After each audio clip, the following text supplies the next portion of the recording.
प्रजा भी उनके न्याय और न्याय करने की क्षमता का लोहा मानती थी। वैसे तो उन्होंने अपने राजकाल में बहुत सारे न्याय किए हैं, पर एक दिन एक बड़ा ही विचित्र सा मुकदमा आया। दरबार में 2 औरतें आई। एक औरत के हाथ में एक छोटा दूध मुआ बच्चा है। महाराज की जय हो। अन्नदाता, मैं आपके पास अपने और अपने बच्चे के लिए न्याय की गुहार लगाने आई हूँ। कृपया करके मुझे न्याय दीजिए। चिंता मत करो, तुम सही जगह आई हो। तुम्हें न्याय जरूर मिलेगा, लेकिन पहले तुम्हें अपनी बात रखनी होगी। किस बात का न्याय चाहिए तुम्हें? महाराज, ये मेरा बच्चा है, लेकिन इस दुष्ट औरत का कहना है कि ये इसका बच्चा है। ये झूठ कह रही है महाराज, ये मेरा बच्चा है। तुम किस आधार पर इस बच्चे पर अपना अधिकार जता रही हो, जबकि ये इसका बच्चा है? नहीं महाराज, ये झूठ कह रही है। ये मेरा बच्चा है, पर मेरे पास कोई सबूत नहीं है। मैं सच कह रही हूँ महाराज। अपने बच्चे की कसम खा सकती हूँ, और कोई भी माँ अपने बच्चे की झूठी कसम नहीं खा सकती। तुम्हारी बात सही है, पर कई बार ऐसा भी हुआ है, लोग झूठी कसम भी खा लेते हैं। अब तुम बताओ कि किस आधार पर तुम ये कह सकती हो कि ये तुम्हारा बच्चा है? क्योंकि ये मेरा बच्चा है और मेरे पास मेरी गोद में खेल रहा है।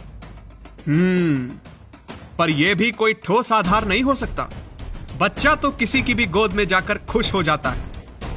कोई और तर्क दो जिससे हमें तुम्हारी बात पर यकीन आ जाए। अब मैं दूसरा कोई तर्क क्या दूं अन्नदाता?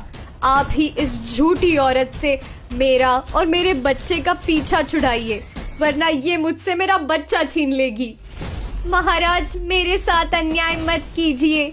अगर इस औरत से मुझे मेरा बच्चा नहीं दिलाया गया तो मैं जी नहीं पाऊंगी। यही मेरे जीने का सहारा है। तुम दोनों ही सच नहीं बोल रही हो, कोई तो झूठ बोल रहा है। हमें झूठ से सख्त नफरत है। जो भी झूठा साबित होगा उसे हम कड़ी से कड़ी सजा देंगे। राजपुरोहित जी, आज पहली बार हम भी कोई फैसला नहीं ले पा रहे हैं। कुछ समझ नहीं आ रहा है कि इनमें से इस बच्चे की असली मां कौन है, जबकि दोनों ही अपना दावा जता रही हैं। अब आप ही कोई रास्ता सुझाइए। जी महाराज। तुम दोनों में से कोई भी अपना हट छोड़ने को तैयार नहीं है। अब तो हमारे पास एक ही रास्ता बचा है। हम तुम दोनों को बारी बारी कमर तक भरे हुए पानी के कुंड में खड़ा करेंगे। ये आप क्या कह रहे हैं करुणानिधान? भला इस बात का बच्चे से क्या लेना देना? लेना भी है और देना भी है। बोलो, तुम्हें मंजूर है हमारी शर्त? जी महाराज। और तुम्हें कुछ कहना है? नहीं महाराज, मुझे आपके न्याय पे पूरा भरोसा है।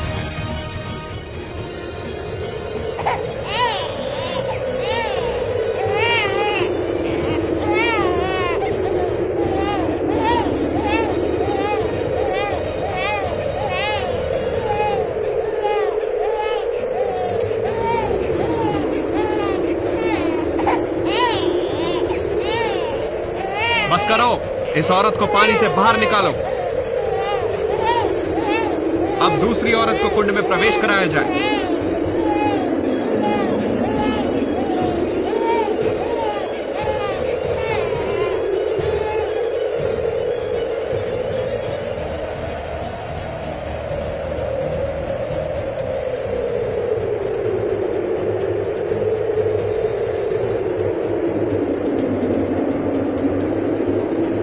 बस रुक जाओ, इस औरत को सकुशल बाहर निकालो।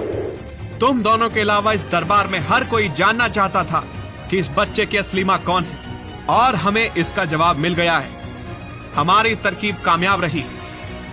कल जब तुम दोनों के हाथ में बच्चा देकर पानी के कुंड में खड़ा किया गया था, तब हम समझ चुके थे कि बच्चे की असली मां कौन है। तुम इस बच्चे की मां हरगिज नहीं हो सकती, क्योंकि मां तो जानी जाती है त्याग के लिए। वो अपने बच्चे और परिवार के लिए सब कुछ छोड़ सकती है। अपना सुख, अपनी जान सब न्यौछावर कर सकती है। लेकिन तुम्हें केवल अपना ख्याल था। बच्चा तकलीफ में था। अगर तुम वाकई उसकी मां होती तो अपनी तकलीफ भूलकर केवल उसका ध्यान रखती। इसलिए इस बच्चे की असली मां ये औरत है। राजपुरोहित जी, बच्चे को असली मां के सुपुत्र कर